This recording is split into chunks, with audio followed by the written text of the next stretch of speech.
এখন মাছ ধরা হচ্ছে আমাদের পুকুরে।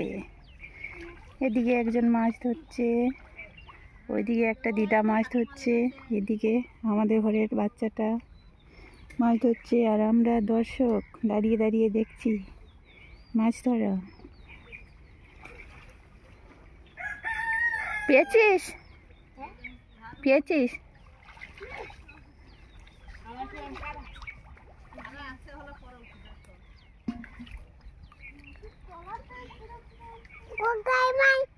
হ্যাঁ,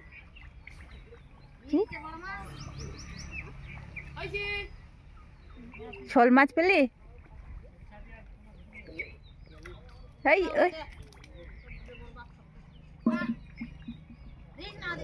এই